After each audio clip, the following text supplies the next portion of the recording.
This is a topic that I think, Steph, you probably get more questions than I do. I do get a few questions about it, but it's a big topic and an important topic as well. What's the topic, What Stephanie? is it? Yeah. Well, it's sort of almost an umbrella topic of motherhood, whether that's pregnancy or motherhood in recovery or maybe even in disorder. I think that that's going to speak to people who just feel like it's so hard to have disordered eating or an eating disorder while you're raising children and or even to recover, to try to recover while you're raising children. And obviously, this topic was by request several times. I mean, I do get this question a lot. And when I presented it to you, it was kind of like, well, how helpful is it for you to talk about that? Maybe you've had clients who've dealt with it, or maybe you have opinions or thoughts on. We all know that those of us who haven't had kids love to tell the rest of you who have kids what you need to do. So I'm in my element. But for any new listeners, Steph has three children, all daughters, aged between, I want to say 5 and 6 and 12.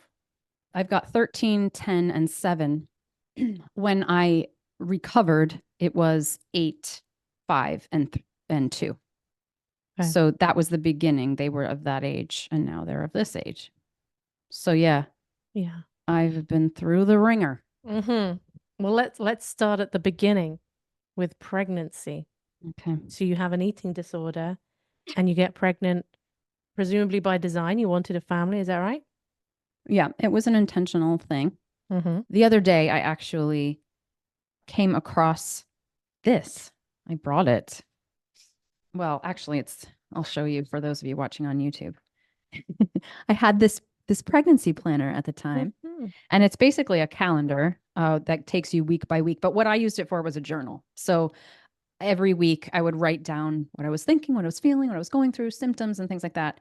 And I actually pulled it out to reference for a client. And when I looked at it, I was like, oh my gosh, this is a body image journal. This is just me talking about like and a nausea journal. Like I was very nauseous in the beginning, but it's a lot about food and my disgust with myself and how, hunger, feeling completely out of control, and judgment. There's so much judgment. And I'm reading this like, first of all, I could not see that at the time. I mean, looking now, I'm like, look at the way you're talking to yourself. Look at the way you're talking about yourself. Look at the way you're not even focused on the pregnancy. Like I missed a lot because I was very consumed with the body changing and my hunger was really out of control. And up until last night, when I looked at that, I was like, yeah, hormones made me really hungry. And now I'm like, I wonder if it was a lot of mental restriction because throughout I'm obviously I was getting more hungry and I do believe that was hormonally induced, but I was so afraid of that. And I was like very like, no. And then that probably created a lot of the meta eating on top of it. What was the hardest part about your body changing? From a body image perspective, you obviously know it's going to change. What is that like for somebody who has such a difficult time with body image at that point in your life? It was this. It was that, and I reference this a lot in that journal. I knew, or I thought, okay, when you become pregnant, you are supposed to gain weight. Yes, everybody knows, but it's supposed to be a bump in the front. It's supposed to be Yeah. a basketball. And my body was gaining weight everywhere. And I also knew that it was gaining weight because I was binging, And so there's parts where I say, I don't mind gaining weight, but I know that this is not baby weight. Well, Mhm. that's what I said. And it almost felt like pregnancy unleashed this part of me that I worked so hard to try to contain. And it was like the forces became too much because the hunger I couldn't, and I was sick and I was tired. So you have less resilience. And then I was just binging. And I felt like it was like pregnancy has just allowed my shadow side to take over. And I resented that. And so when I would watch my body grow forwards, backwards, and side to side, it felt like the visceral manifestation, like physical manifestation of all of that. And that there was nothing I could do to stop that. So to me, what was hardest in my body was the fat collecting on places where fat collects on my body when I gain weight anyway. And me feeling like that's not pregnancy. That to me was that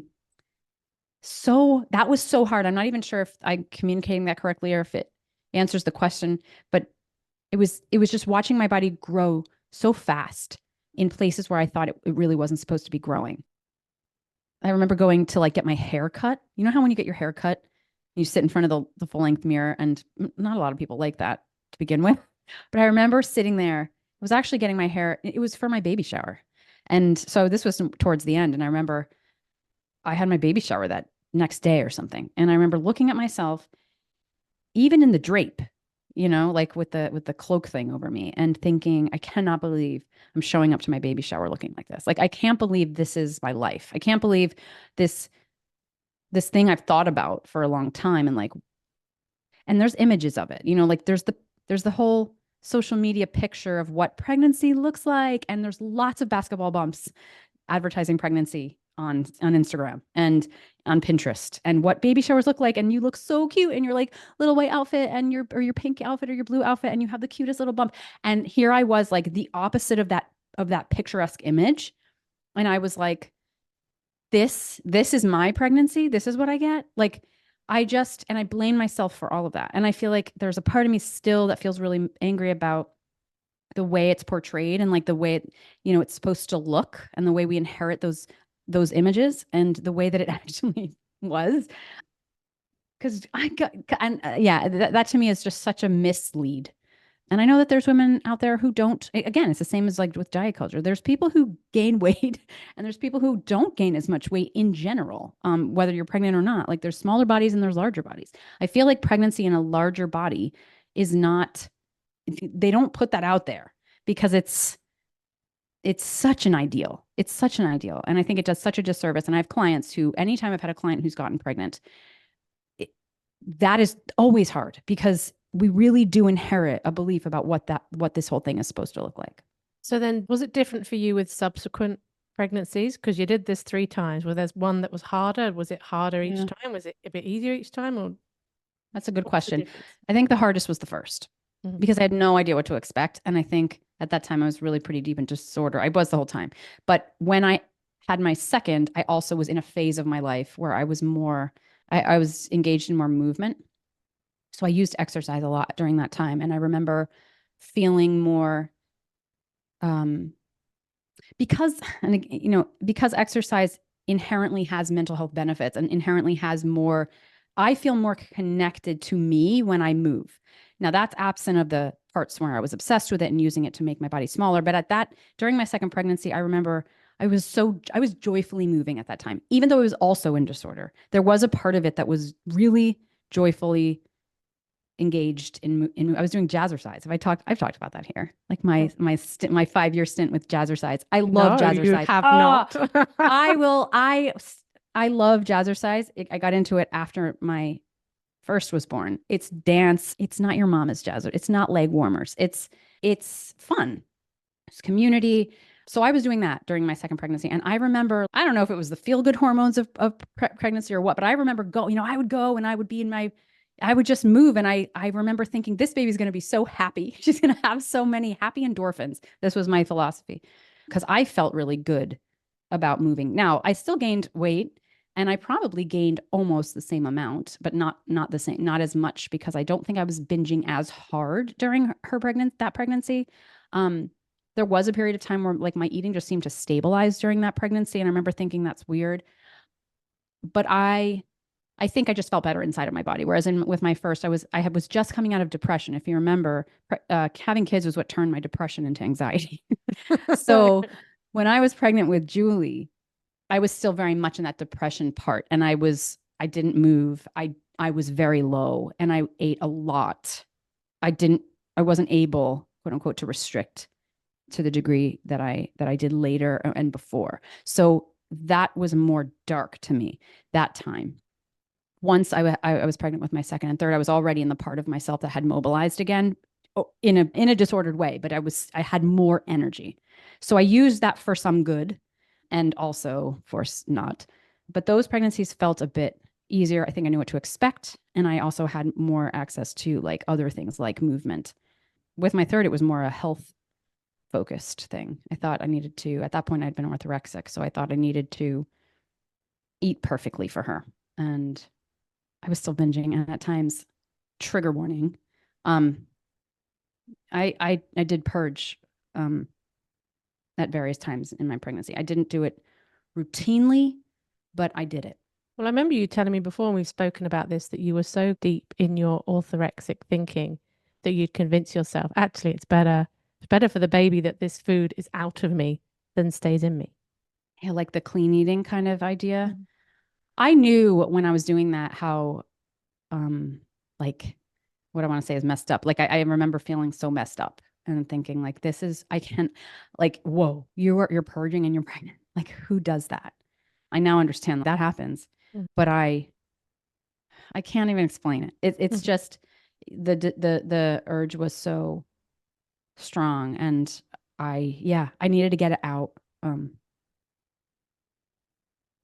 it felt like the only choice. I don't know how else to describe it. Mhm. But yes, probably some to some degree, like I was eating so perfectly and then I would ruin it. And it was kind of like get it out because you don't want that to taint her. Yeah. I don't know why I was having this thought the other day, but I was thinking about bulimia and purging and yours and my experience. And I thought I couldn't remember. Maybe we have spoken about it. This is a slight aside. But when it and how that part stopped for you, was that at the time you went all in, you decided to stop purging, or had the purging stopped before then? And It if so, stopped. why?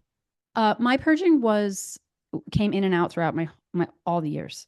So it was never like a cold turkey stop. I just had periods of time where I did it more and periods of time where I did it far less. And sometimes when I say far less, it was like 9 months between purges. And sometimes it would be a month between. And sometimes it would be multiple times a day for a couple months or several weeks. It never got beyond that because there was something inside of me. I never felt bulimic. Hmm. I always felt like it was just this other thing I did that was like a manifestation of just extreme panic, just an emergency state that I would sometimes resort to this tool. But I didn't I preferred to use compensatory restriction. So I preferred to fast or like calorie balance. But when I went into recovery, yeah, I suppose that was the end of all of that. But it never was something that was like so pervasive that I couldn't claw my way out. I always did just eventually let that taper. Yeah. I just wondered. I had that thought the other day. What do you make? This feels like jumping ahead a bit now because, of course, we're not just talking about pregnancy here, we're talking Right. about motherhood as well. What do you make of it when clients come to you and they say, I really want to recover. I think now's the time to recover because I need to do it for my kids. I don't want to pass it on to my kids. This is not just about me anymore. I need to do it for them. Where do you go with that? Well, I've actually had clients say that, and it's a catalyst for change. And it is used as a way where, like, there's some kind of inner deep sense of that, of like wanting to cycle break. And that becomes it's a very powerful force for good. And I know personally, and I've had clients who resonate with this as well, where it just wasn't enough. And then you feel a lot worse because I always felt like I was like, even I have 3 girls, even that doesn't change my relation. Like but it didn't. It just didn't. It didn't touch it with a 10-foot pole. It's just this other part of me that existed, and my kids were not part of that. They weren't part of that, but they were. And I would say like the way that motherhood intersected with my eating disorder was a lot through guilt because I was not they were my kids were impacted by my eating disorder because I was not present with them mostly. But there was no amount of logic that was going to convince me to change that. Like it just as much guilt as I had or as much as I felt like it was wrong for them or that it was interrupting my ability to be a good mom, quote unquote, it just didn't matter because these things aren't coming from a place of logic. But that was the most heartbreaking thing for me, I think, was that it didn't help and that it so deeply interrupted my presence with them as it did with everything in my life. And I mean, that wasn't new. Eating sort of interrupted my presence with everyone that I ever was in a relationship with of any kind. But when it's your kids, it just feels like a bigger failure, I guess, because you're like, it's like if it's like this for them, what's ever going to change me? It's like, is there any greater force? This is just how it's going to be, for the rest of my life. And I remember my kids would come to me to play Tea Party, and feed me Cheerios. And I would be like, no, no, no, you know, um, even a Cheerio. And I would binge right in front of them in the beginning, because they were so little, and eventually had to hide it because I was always afraid that they would pick up on the little things, that they would see that somehow, and they would, in their subconscious, they would register it, and then it would become part of them maybe one day, or that they would just see me as like an inept mom one day and be like, my mom was always like hiding with food or going upstairs to purge. Not that they ever saw me do that, but that maybe they would figure it out or something. Mm. Um, and then I couldn't just like eat normally. I would always have different dinners. I don't think I had dinner with my family regularly until I recovered, which at that point my oldest was 8. I could not sit at the table and have what they had. I always had a different dinner. Always. And that to me too, I was like, this isn't good for them. This isn't good for them. They should be seeing you have what they're having. And it didn't matter. I would have my big tub of salad because that was my way of, being healthy and, closing out the day without, getting through a binge. And then, of course, and then afterwards, I would eat all the leftovers that they had that I didn't plate for myself while I was cleaning up. And it was like, that was the way it went all the time. I ate the food after they ate it. And, and then I would be miserable for the rest of the night and want to go to bed. What's it like for you to talk about this here and remembering it? I'm aggravated. Hmm. I'm probably sad too, but I'm much more in touch with the aggravation. And I feel a little bit like, I don't know, there's a little bit of like, I'm a little shaky. Is there anything you need right now to do with that? Yeah, tissue. Want to go for a quick run? Yeah, just hold on. I'll probably need to breathe. Yeah, it also impacted my delivery of messaging to them because my oldest daughter remembers that. She remembers me moralizing food and not allowing food. I remember going to this picnic once. And this is my oldest. So again, she's now 13. The picnic, she must have been 3. I think I had her and Alex was an infant. And Julie was eating. She was obsessed with food wherever she went. In part, believe some of that was due to the fact that when she was a baby, I was afraid to nurse her as much as she wanted because I was afraid that she was binging. I mean, I didn't think of it in that word, but I thought she had a bottom. She needed a lot of food. She needed more milk than I can make. But I remember actively thinking it was because she was a glutton too. Mm. And I withheld and anyway, eventually I switched and I had to go to formula because I just couldn't make enough.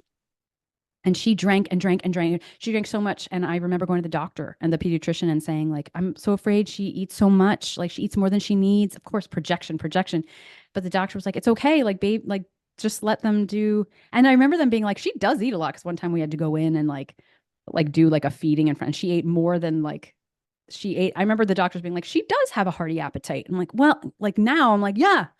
Because first of all, I think she wasn't eating enough. And second of all, I have a hearty appetite. But I think that was what I was afraid of. Anyway, we would go to these picnics when she was young and she would just like capitalize on the food. Like she didn't want to play with the kids. She wanted to eat the food. And that used to make me crazy. And I thought she was a food addict and I thought she was food obsessed. And one time I remember she ate like a whole bowl of watermelon. And I remember like having a fit inside. And I remember one of the dads that was hosting the party said to me something like, it's okay. She's eating watermelon. And I know that there's like diet culture in that because he was like, it's healthy. Mm-hmm. But I remember feeling like, oh my God, like I'm freaking out because my kid's eating watermelon. Like, when you just have that perspective moment. But again, still, it would be 5 years before I recovered. So those kind of things, like I was always aware of the ways in which I was disordered when I would see myself from the outside sometimes. But most of the time, you're in the inside. So you're just going through and projecting all this stuff onto your kids. And I was a sugar detox coach and I talked about sugar as all the ways I used to talk about it. So Julie really got the brunt of that. My other 2 don't really remember much at all, if anything. Mm-hmm. Do you think it affects Julie now? So I've worked with her the most on reparation. I've tried not to over focus on it because I also don't want to make that a thing, but I have actually, I mean, she knows, we talk openly about it. So there was a time where she said, remember when you didn't let me have XYZ, or remember when we had this in the house and stuff. Or I remember actually the reason I think it first came up was because she said, Mom, where's that recipe book we used to have? And it was the sugar detox. So it was like all these desserts without sugar, without like any sweetener at all. It was so bad. But there was one donut recipe. Again, it was like just Just cardboard. bread, wasn't it? Wasn't It's it just just bread bread rolls? that she liked apparently. And she was like, where's that recipe book with the donuts? And I said, I got rid of that. And she said, why? And I said, and that was the first time that we had this, she must have been 10 at the time. And I said something like, I was like, I used to have some ideas about food that I don't have anymore. And I used to think there were good foods and bad foods. And I used to think that it was really, really bad for you if you had, certain things. And that book was one of those books that I used to use to think like that. And I don't think like that anymore. So now we can just make regular donuts. And she's like, but I liked them. And I was like, really? She apparently really did. And I was like, well, we can try to find the recipe. And I was like, I don't know that you're going to like them anymore. We never found it. And I wonder if I bet she would eat it now and be like, oh gosh. But I did start speaking to her and telling her, like, I basically saying, I'm sorry for that. Like, I'm sorry for the way that I didn't let you have food. And now I think differently about it. And yes, you can have food and it's not bad. And so she had took that in. And again, I put that out there, and then I thought, like, I didn't overinvest in the explanation, but in the years since, she knows where I stand now, and she knows what diet culture is. She knows that term. She has a body positive book, that sort of explains some of this stuff. So she's like, so that's how you used to be, and they're not like that anymore. And she goes, and I know she knows I have a job that talks to people about that. So she's got an awareness, and I think she actually, it's almost like enabled conversation that wouldn't have otherwise been had. So I think I'm sure I would be remiss to say like that, oh no, I fixed it in her, and the mark has been erased. No, I'm sure it's something that was there once, but I'm hoping that the conversations around it give her an inner dialogue to be able to talk about things. And she's the one who a year ago, no, not even a year ago, her seventh grade health class homework assignment was to count calories for a week. Yeah. And I wrote in, and she wasn't like, I was expecting her to be like, oh my God, Mom, you're so embarrassing me. But she was actually proud of it. She was like, yeah, Mom, can you believe this? That's what they're doing. She's like, and she knew somebody who was having eating issues at school. She's like, this is going to make, so-and-so even worse, I bet, and I wrote in, and the assignment was rescinded, and she identified with that. She was like, yeah. So she's sort of on board with this idea of like, yep, there's a lot of stories out. There's a lot of people who are, and so, yes. So she's aware. And she, who knows, one day she might go into a rebellious phase and be like, watch this. I'm going to go straight towards diet culture because Mom believes in the opposite. And I'm aware that like that could happen because she knows it's a value of mine. I'm just crossing my fingers. That's not going to happen, but Yeah. yeah. It seems to be almost the job of a parent to project onto their kids. Yeah. I mean, if the listener and anyone now is just thinking about your own parents, all that stuff that gets projected onto you, that's not your stuff. It's stuff that they haven't worked out, things like that. Yeah. So to anybody listening, perhaps, who is still very much in the disordered eating, maybe they're trying to recover, but for whatever reason, they're still in it.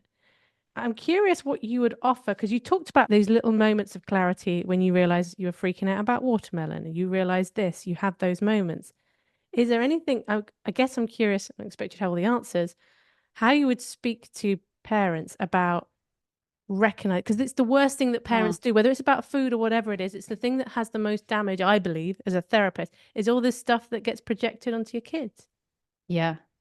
So that I think it's an awareness thing, right? Like, are we aware that we're doing that or not? And I think that is mixed, if I'm getting your question right. Like because you can have awareness that you're projecting and not be able to help it, or you might absolutely not have awareness that you're projecting. What I think we want to look for are the rationalizations. So a lot of my projection, I did have a hunch that I was projecting my stuff, but I also thought it was warranted, and I would find the loophole. It was like, for example, when we would go to play dates and she would just want to be with the food instead of the kids, I would say, yes, but that is a problem. She shouldn't be eating food that's going to corrupt her gut, because the studies say, so we can find the reasons why the projection applies, I think. And I think we have to be aware of the slipperiness of that.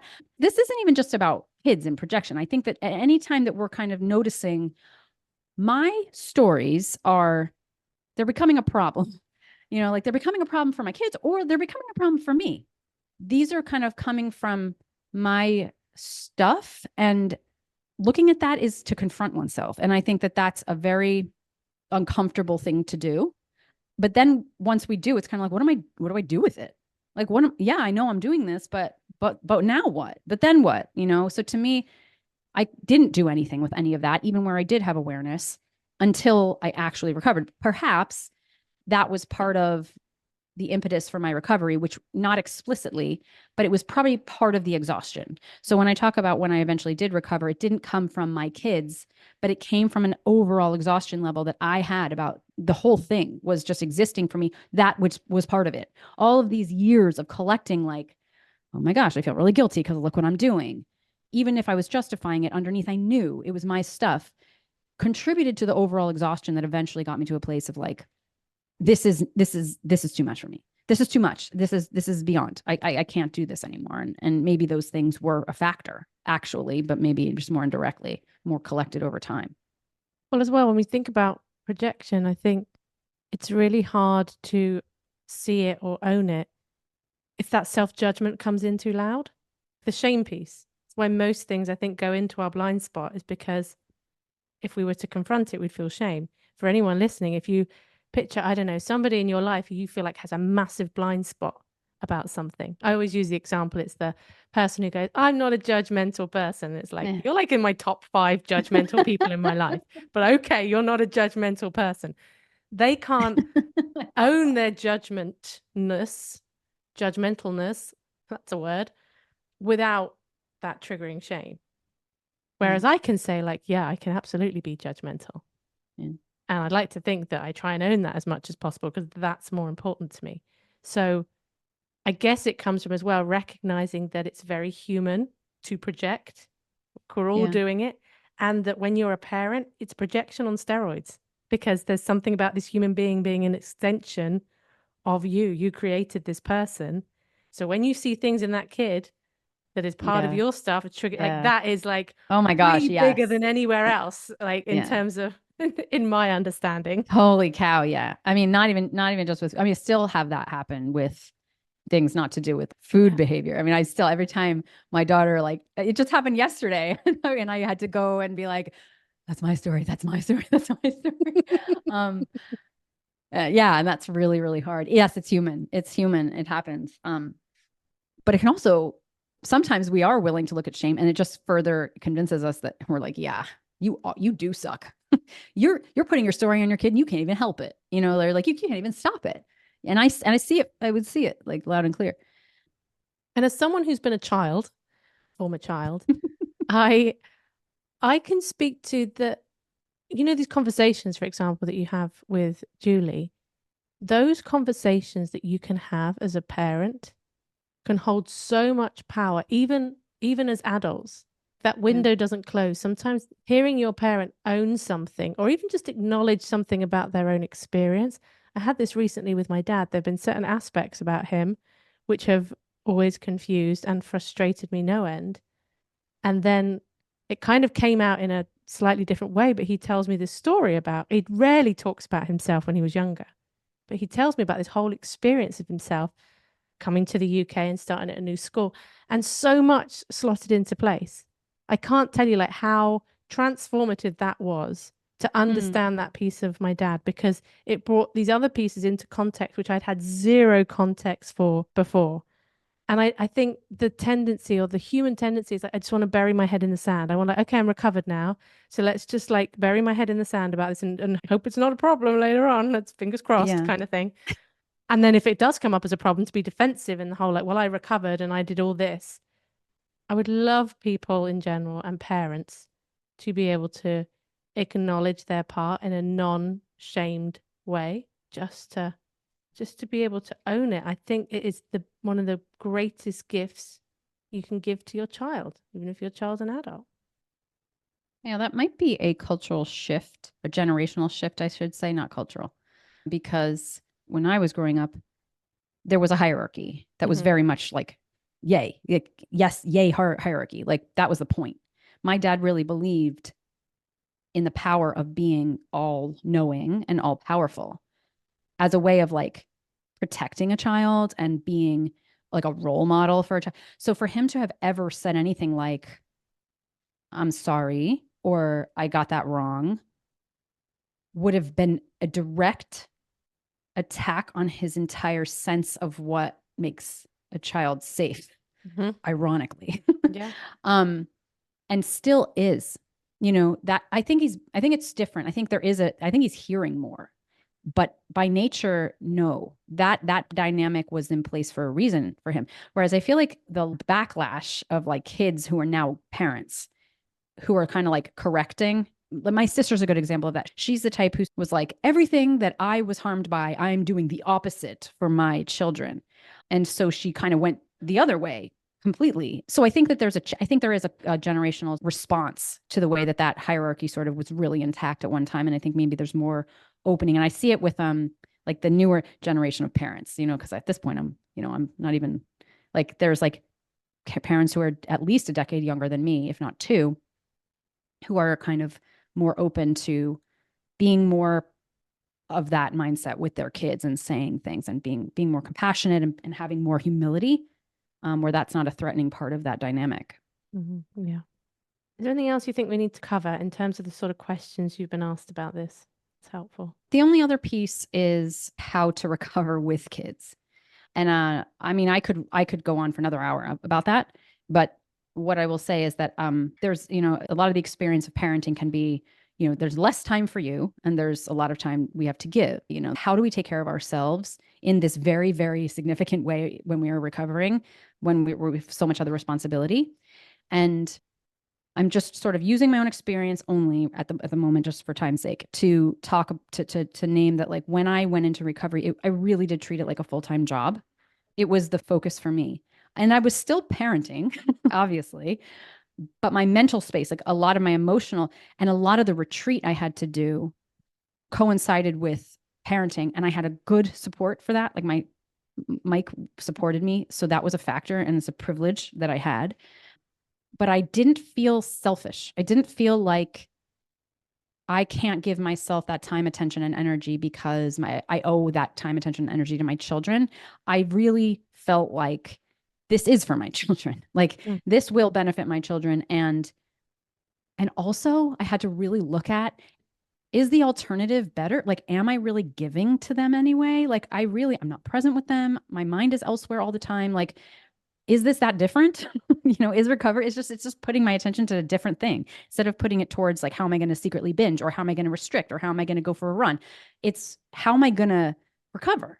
And so, I don't know that the mental energy actually changes. I think that it just changes form, because I hear too, like I don't have the time to sort of recover. I don't have the space to do that with kids. And I also think, and I talk about this in other episodes, that there's like a certain amount of giving oneself, like the self-care episode, right? Like giving oneself space to say, I need some downtime. I need to journal. I need to do these things. I think that's maybe that's an episode on, what would we call that episode?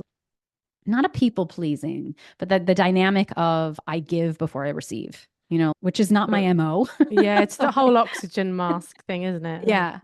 And I think you and I both actually share that. So we would maybe need a guest.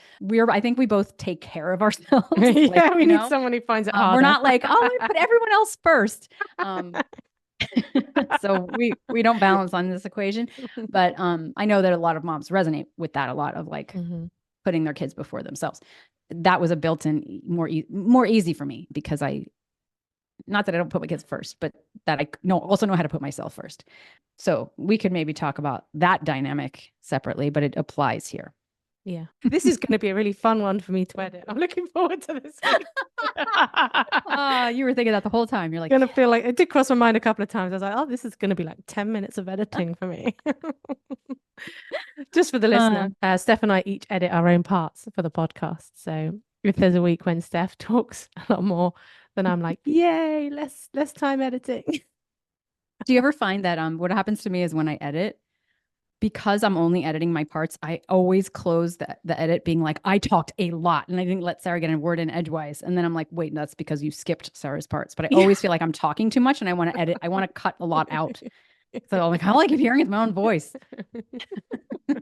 Well, we appreciate this is a big subject, but I mean, I've appreciated you sharing what you share because I think there'll be bits of it that people resonate with a lot.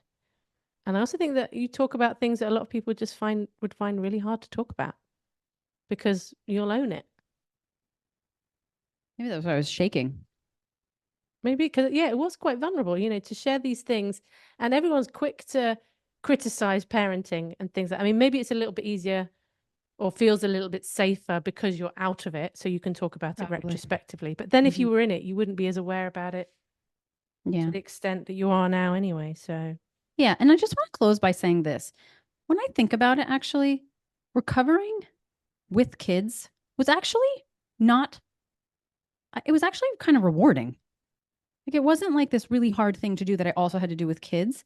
It was kind of rewarding because you go through it, and as you're starting to stand up for yourself more, or as you're starting to have more compassion for yourself and be more free. I didn't talk about the body image piece and how that affected things, but like there is this part of that. It's very empowering to do that. And then you're like, you start to see your kids through, you also project there. Yes. So you're kind of like, I feel like there was a part of it that felt like I just felt more hopeful for them, and I felt more connected to them, and I felt more like I could empower them more. So it's not all dark to do that, to recover while you've got a lot of other responsibilities. In some ways it helps. And yes, body image though, and those dire straits of like dealing with that with kids is hard, but that's going to be hard anyway. Body image is tough. And we have an episode on body image and kids, don't we, Stefanie? Oh, yeah. Well, that's more about raising kids, but I mean your personal experience of your own body image and how that can take you I thought you meant like about parenting. talking to them about body image, but I'll just No, but that too. Why not? We talked to Molly. We talked to did we talk to Molly? Yeah, Molly Forbes. Yeah. Gosh, wow. Yes, we did. That was a while ago.